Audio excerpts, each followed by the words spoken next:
Yeah, this is that house they was building. It's like one of the last houses in this complex. And you can see where they finished the roof. They finished the roof. Look, over there. And they starting over there. Then over here, you see that little green stuff behind there? That's like sheetrock. No, excuse me, those are boards. Those are the boards. Because they wouldn't have sheetrock out there like that. Those are the boards for the outside. I forgot what they call that again. That's what that is. That's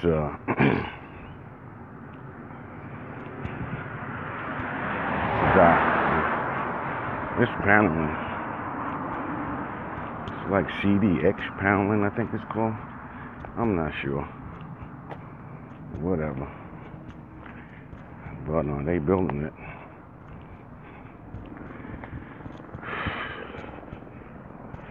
You know, like when they ready to have hurricanes and stuff, like the Hurricane Dorian that's coming through on the East Coast. And they be boarding up their stuff.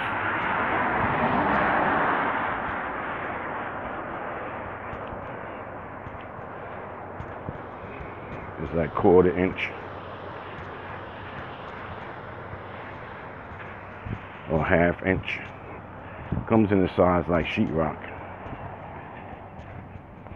Like when you build a wooden house or a wooden frame house. See the X paneling? It's like 8x4s. You nail them to the framework, wooden framework of the structure.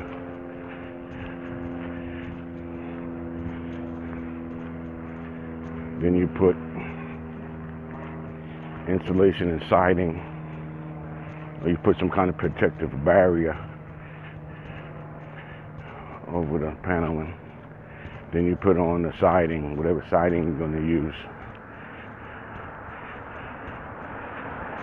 You can put anything you want, really. You can put bricks.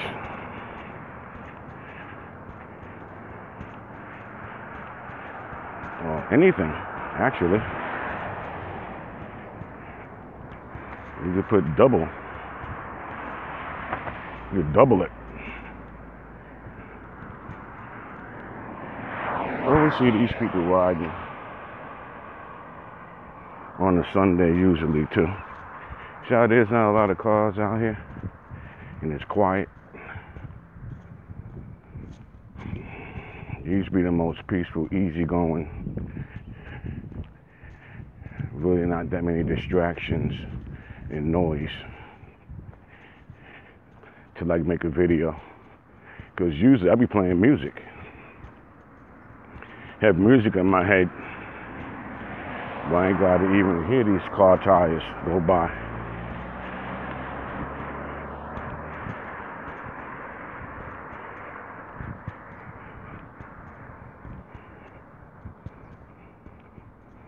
It's nice and quiet and peaceful. Saturday mornings be like this too, but Sunday even be more peaceful. Because on Saturday, you got those crumbs left over from the night before. But stuff out here closed early.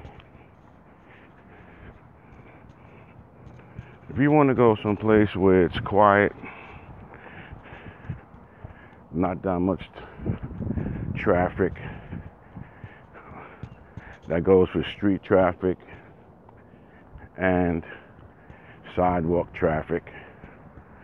Place like this is a good city, and you like the heat.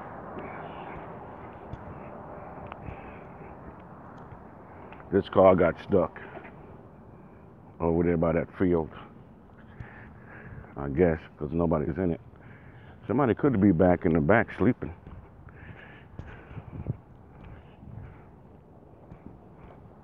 I don't know.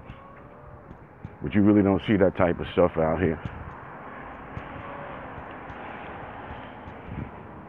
Not on Front Street like that.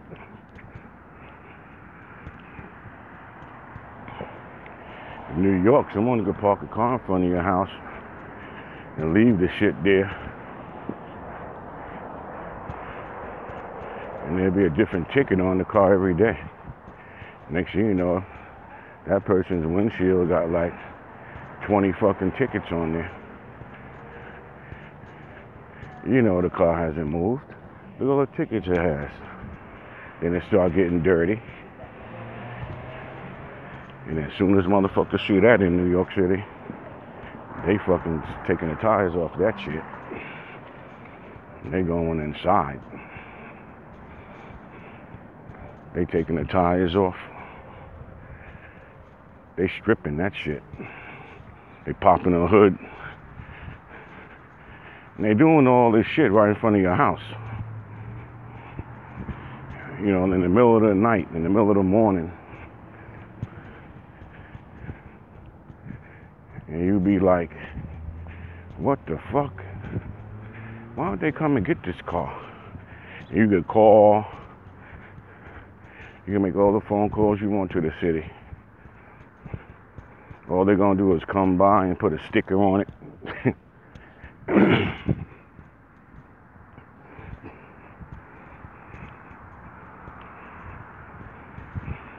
I don't even think they care if it's stolen or not. As long as they could try to make some money off the car and keep the people that's working busy for the city going around, you know, putting tickets on the shit and all that. Because you got alternate side of the street parking in the city.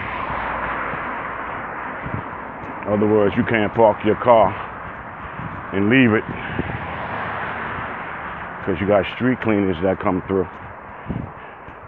Department of Sanitation. So if your car is there, then you got the sanitation cops. It's usually a lieutenant. That's what he is. And he's the one that overlooks the garbage men, sanitation men.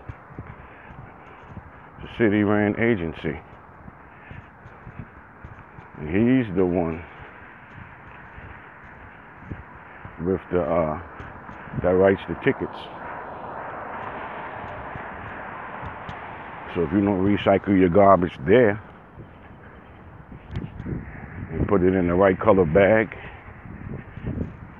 you're going to get a $100 ticket. And then the next ticket you get is going to be $250.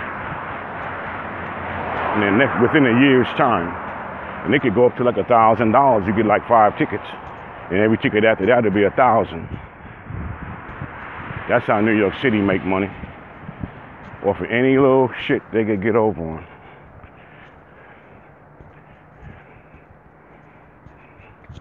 You ever see that guy?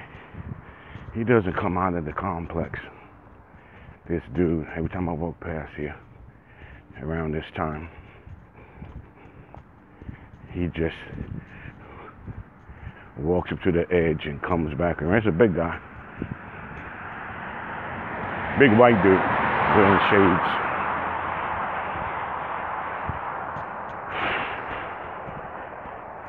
Yeah, they'll get you.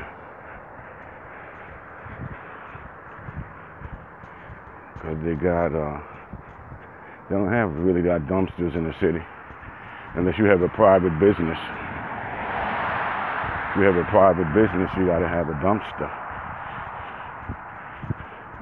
And you got to pay for that on your own. The Italians runs those private garbage companies. And then the city is the one that gives you tickets. Even if they find a can, one of those garbage guys in New York finds a can in your garbage, that's a $100 ticket. So if he pulls the bag on the ground and he hears a can or a bottle in there, he ain't gonna take it and throw it in the truck, he's gonna leave it there. So sometimes you'll come out of your house and you'll see a bunch, you know the garbage man came through, that's like a big day. because it could cost you. And you got to make sure that sometimes you got to go through the garbage, because you got to go in the can. Because what you do is you line a can, big garbage can, with a 55-gallon black bag, construction bag. That's what you want to use. And then for recyclables, you want to use a clear bag, or this blue, they like opaque, like an opaque blue bag. And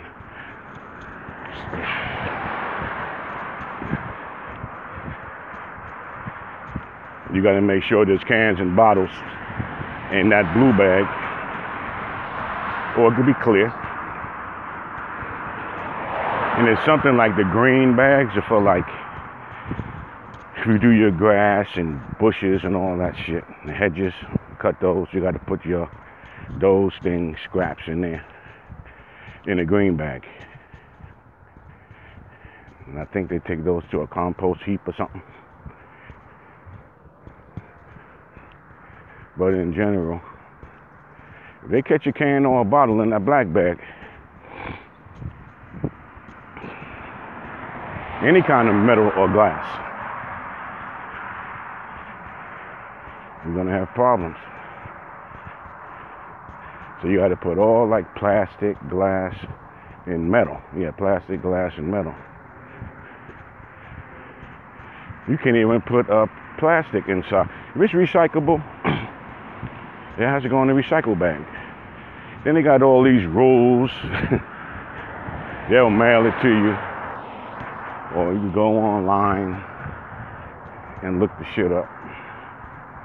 It's crazy, man. And then they'll switch up on you. The black bags always stay the same, but they'll play games with those recycle bags. And they'll play games. Then they got a holiday calendar. They'll play games with the calendar. You putting your garbage out there when it ain't supposed to be and all this shit. You getting ready to go to work or go out. You get the garbage together, bring it out, and then you look up and down the street, you be like, damn, I'm the only one with garbage out. You know that's a problem. You ready to go check. Your best bet would be to take those bags and put them back inside, put them back in your yard, or on the side of your house or whatever. Even if you leave garbage in front of your house, like in your front yard. You can't do that in the city. They're gonna put a ticket on your gate.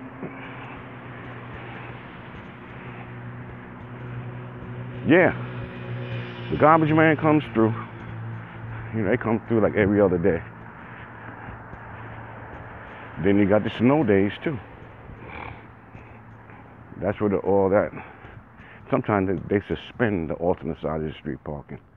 But the reason why they do that, have it in the first place, is because the reason to have it in the first place is because they got to sweep the street. The street sweepers come through.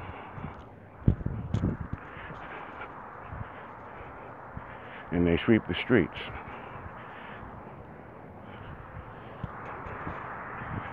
And if your car is there, they got to go around you and all that. Or if you double parked and all this crazy shit, you're getting a ticket, man. And that's how they alleviate that problem. You say, well, where am I supposed to park? If it's an alternate side, you double park on the other side of the street. The side of the street where the cars are at. It's alternate side, you got to go back and forth. You double park on the other side. Well, you say, well, if you double park, how's the other person supposed to get out? They don't. Until a couple of hours go by. So if you closest to the curb, because you say, I won't park my car on this side of the street because I know tomorrow is garbage day. And I'm not going to be sleeping or doing something else, or go out someplace and forget to move my car to the alternate side. So what you do is you predetermine that, and you put your car the day before on the other side of the street before people get home from work and all that. If you get home quick or first or whatever, then you put the car over there. Now you ain't got to worry about tomorrow. But what you got to worry about is if you got to get up to go to work, or you got to do something during that time when they're sweeping the street, because it's going to be double parked. Everybody's going to have your ass hemmed in there. They don't have no courtesy where they're going to like leave enough space for you. People are bumper to bumper. People are bumper to bumper, double parked, and you're on curbside. So you're boxed in. You're not going anywhere. People be out there blowing their horns and beep, beep. These people be like living like a block away and shit. You know, up the block. They ain't even hearing the fucking horn, your shit blown. But everybody else is gonna hear you disturbing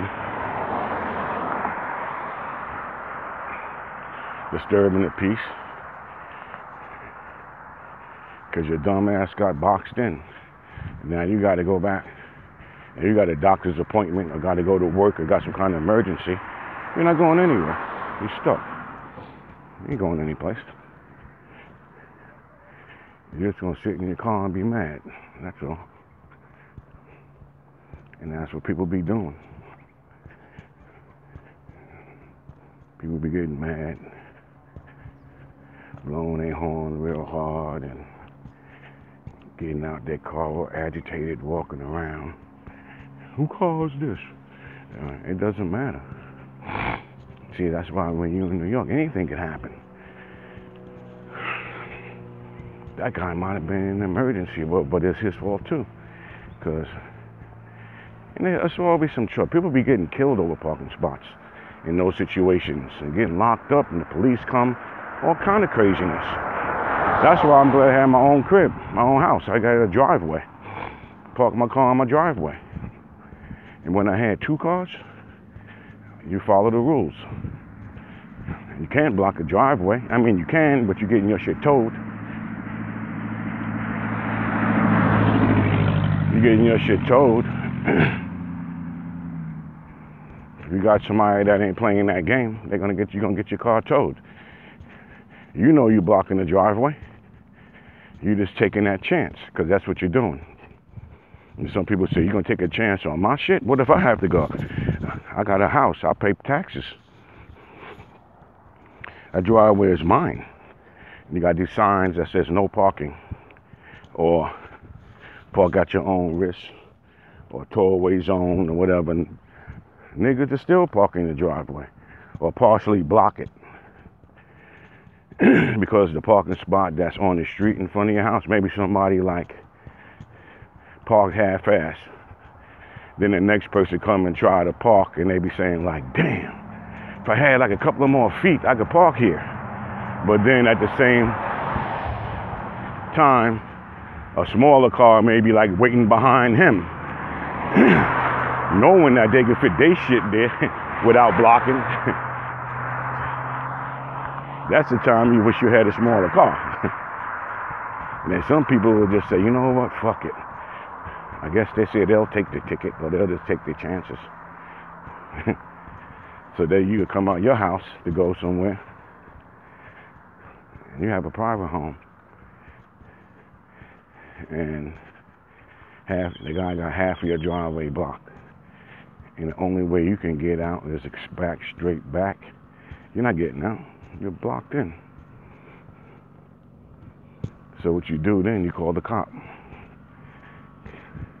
You know, in those kinds of things, a cop doesn't even come. Because it's minor to them, but to you it's something big. Because the person's breaking the law. Not no, not no criminal law. That's why they really don't come, because it's not a criminal offense. It's a traffic law, according to their books. So they're like, it ain't criminal to block a driveway. It may be wrong according to the driver's manual, and you can't get penalized for it and all that.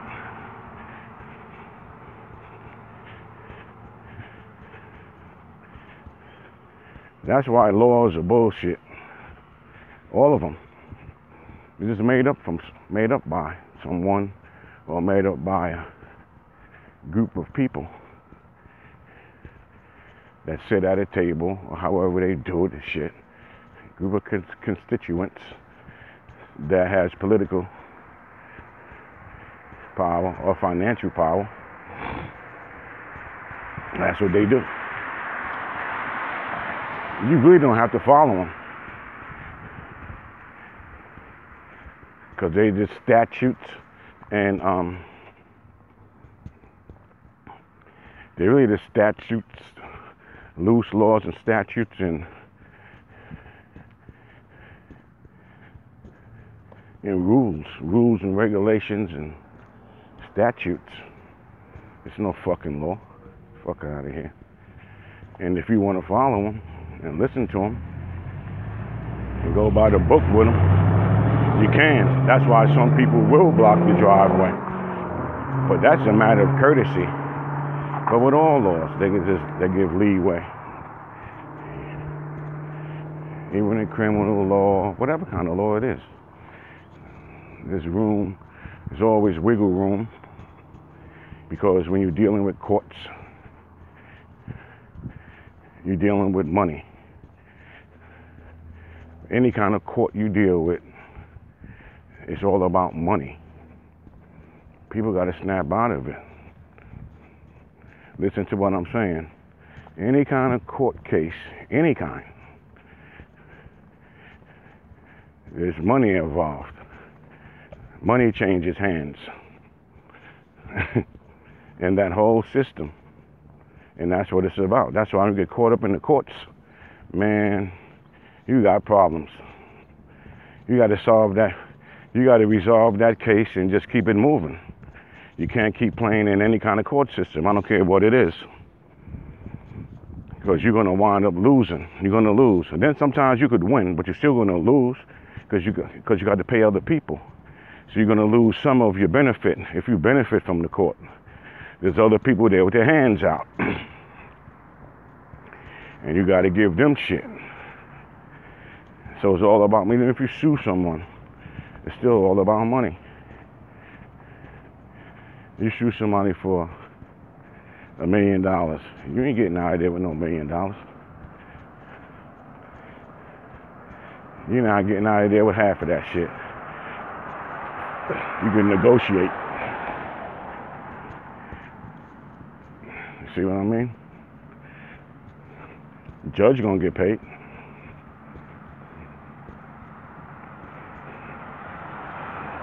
Everybody in there is gonna get paid that works for the court.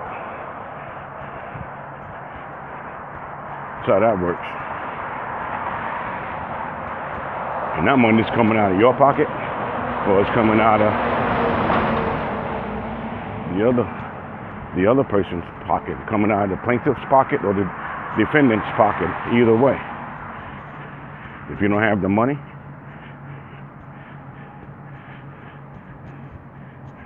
they're gonna take it out of your free time, take it out of your freedom, and negotiate your free time. You ain't got the money. Tell the judge, I ain't got no fucking money, man. The fuck, man? Are you serious? They're gonna take it out of your ass. That's why you're always here when you're growing, especially if you're black. You're gonna hear, always have a job. Always have a job. That's because if you get in any kind of legal problem, the judge is not gonna lock you up. That's why I say that system is bullshit.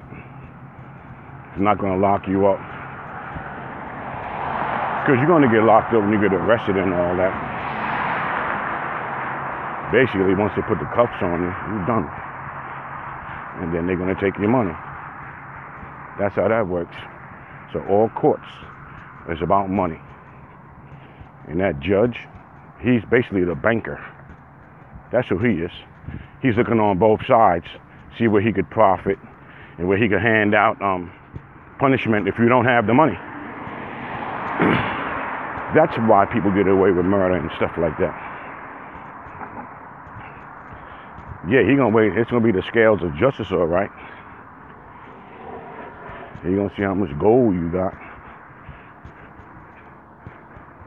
aka paper, aka money, and we see which one's way tips the scale the most.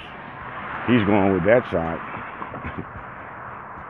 That's just how that shit goes.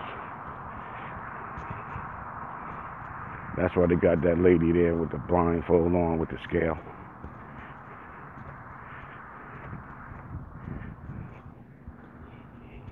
With the blindfold on and the scale.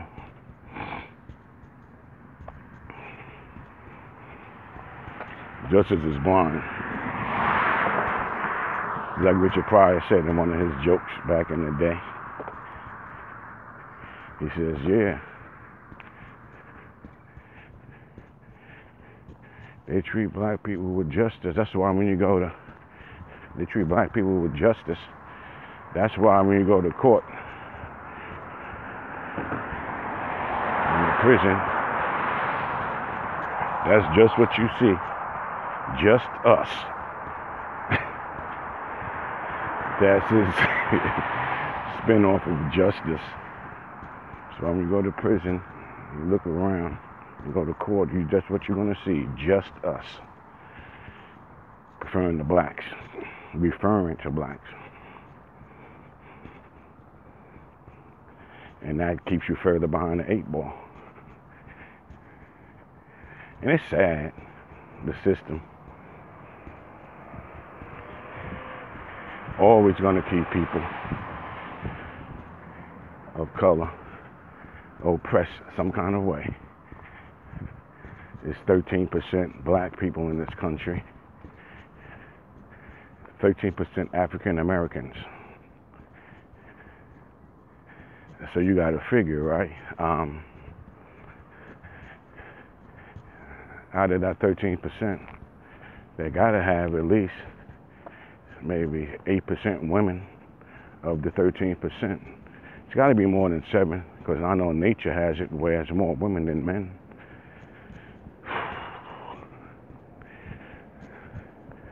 To keep, the race perpetuating. And keep it going, man. So I would say, all right, let's just say it's 8%. I say about 7. That's what I'm thinking. 7.5 maybe. Well, let's just say 8%.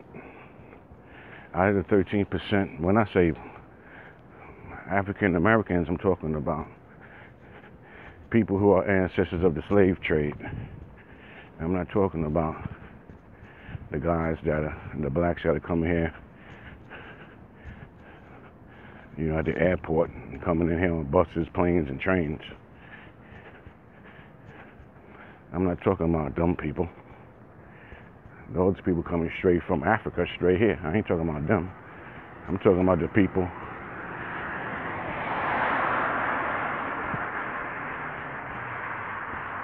who came here on slave ships and then breeded with the whites and the Indians. And breeded with the whites and the Native Americans.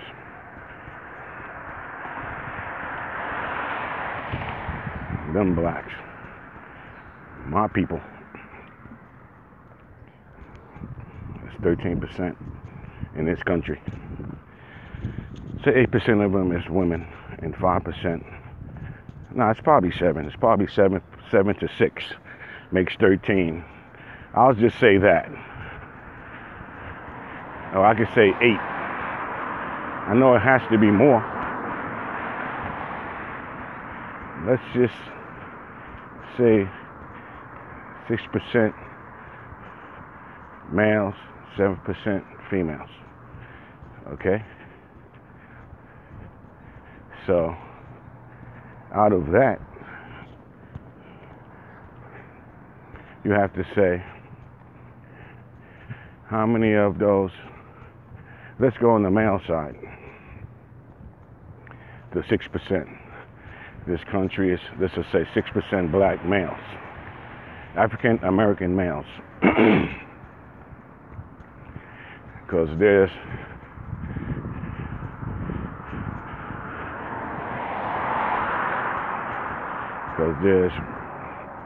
billions of black people in the whole world, or people of color. There's billions of people of color.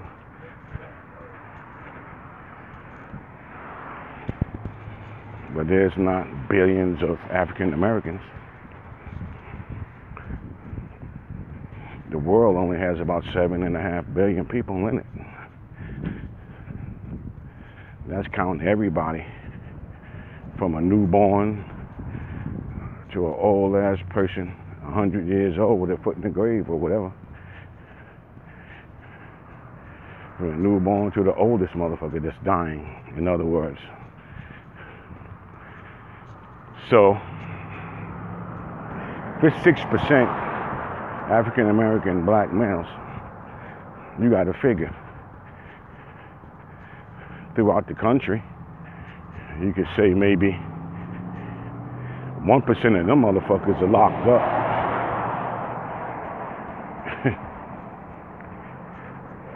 Yeah, 1% of them are locked up.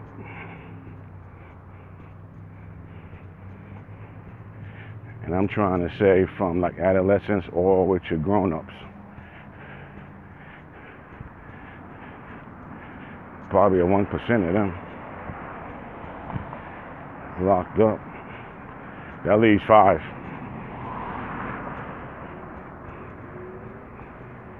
And then you have to say, how many of those people, how many of those males are minors? You know, like under 18 or under 21, or however you want to look at it. Okay?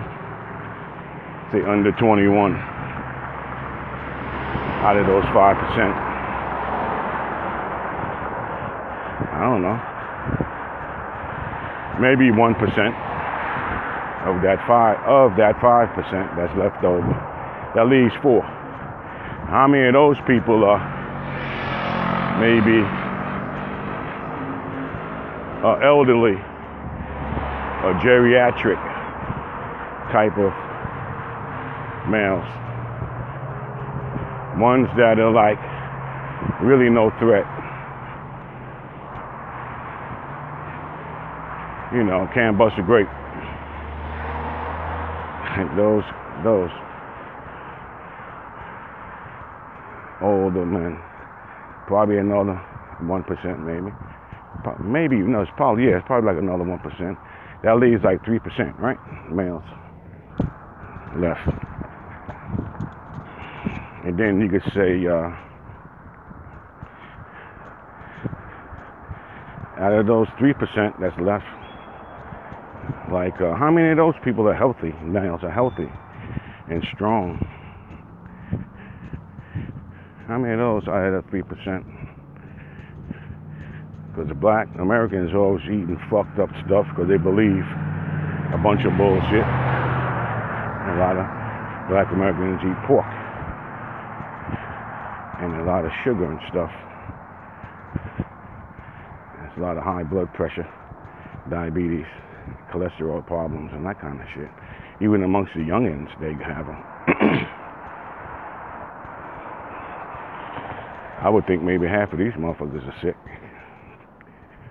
Of the people that that 3%. I'll take 1% of those. Say they're not 100% healthy.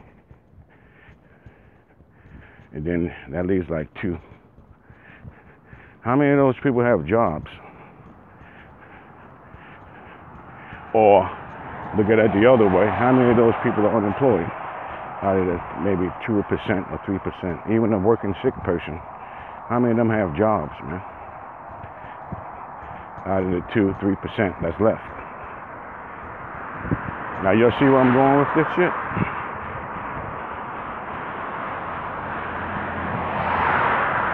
Only about half of them have jobs. Out of the 3% that's left over.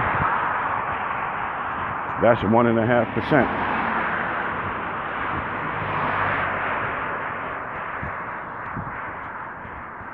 That are like able-bodied,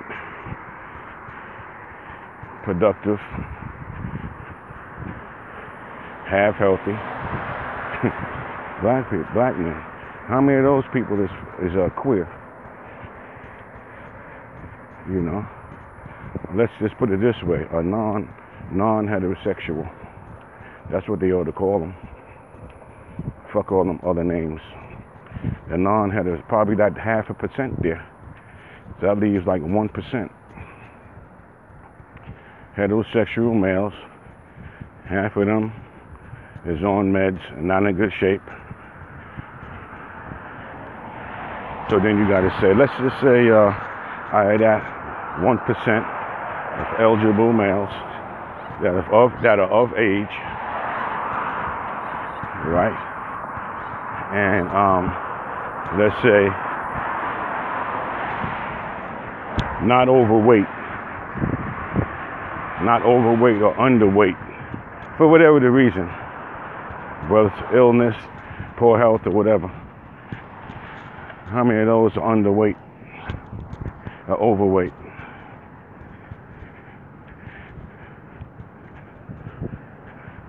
Probably most of them out of the that 1%. Well, let's just say half. It's probably more than that. Let's just say half. 0.5%.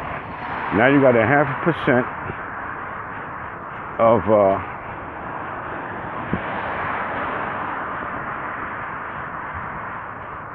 males that are working and that are not gay and all those other factors.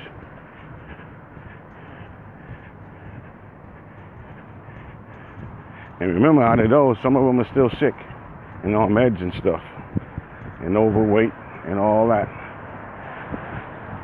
Let's take, how many of those are not overweight? Or let's just say how many of those people are, I'll even say how many of those guys are, out of the 0.5%, how many of those guys are healthy and are not on any kind of meds. They mature and strong and a threat and a physical threat because of their vigor, size, and strength and health.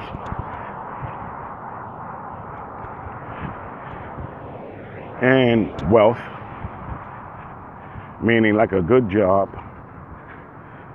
not just a regular average job, a good job.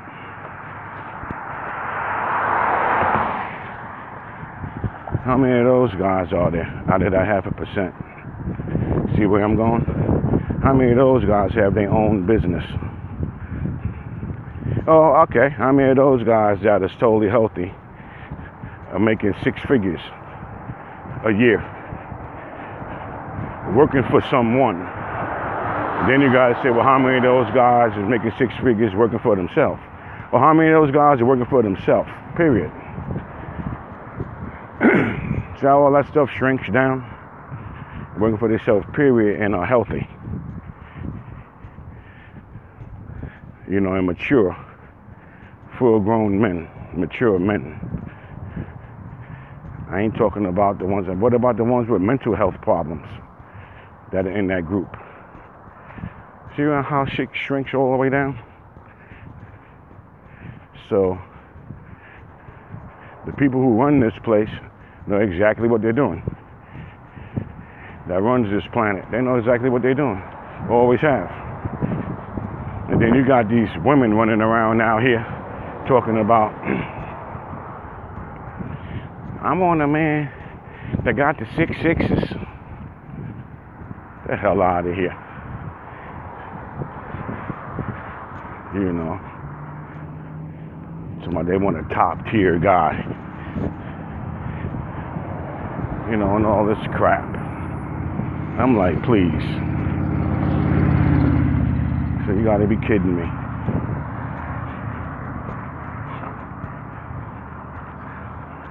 They want a top tier guy. You gotta be kidding me. It ain't many. You see how I broke it all down? It's not many. Okay? And there's a lot of guys to choose from. That's why your parents always tell you, just don't get involved with anybody. Don't be desperate.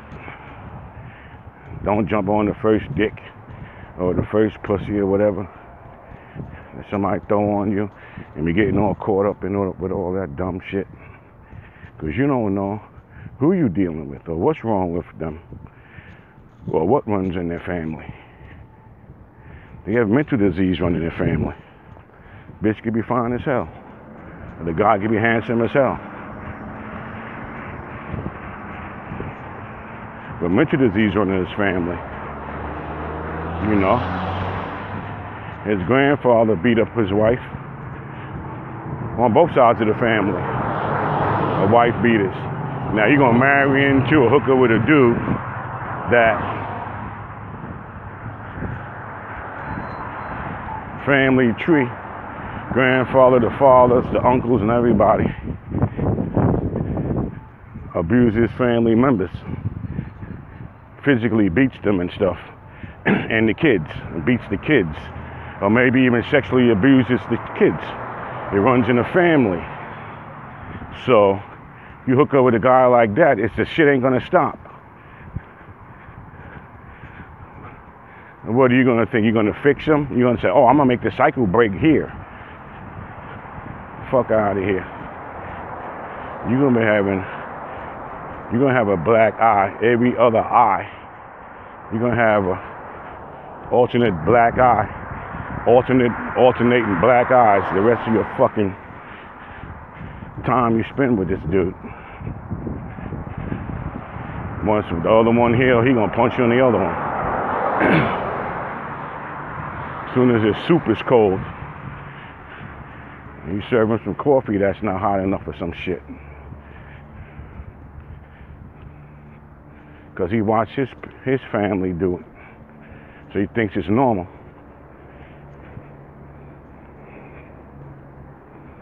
And then when you start talking about getting the guy locked up, most cases it makes it worse. Because now he wants to pay your ass back. And that's the reason they did it in the first place.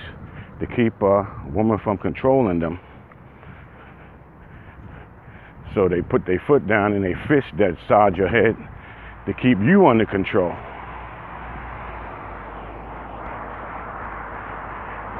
And they will manipulate you into that. Yeah, they will manipulate you into that. Be the nicest guy on the planet. Buy you all kind of shit. Take you on all kind of trips. Do all kind of shit with you.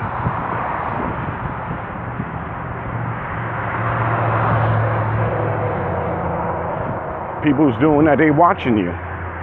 They seeing how you react to their generosity and stuff.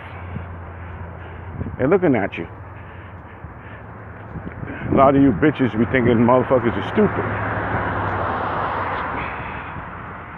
And you can just get over, you know, do that to him and like 3 other guys. That's why when somebody breaks your fucking neck, I really ain't got too much to say. As long as it ain't one of my children or my daughter. Because I don't care if she's right or wrong.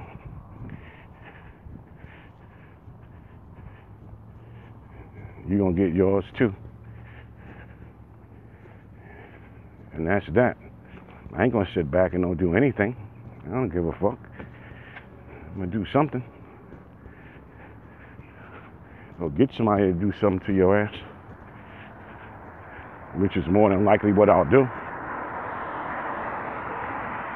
I'm gonna be nearby looking at the shit to let know whoever do with that, I'm down with you. If shit hits the fan, you wanna run your mouth, don't worry. You can put me in concert with you, just to let the person know that's doing it that I'm serious about it. Don't fuck with my girls. Now the boy, I got one boy. That shit's on him. He wanna be down with rap and hip hop and rap and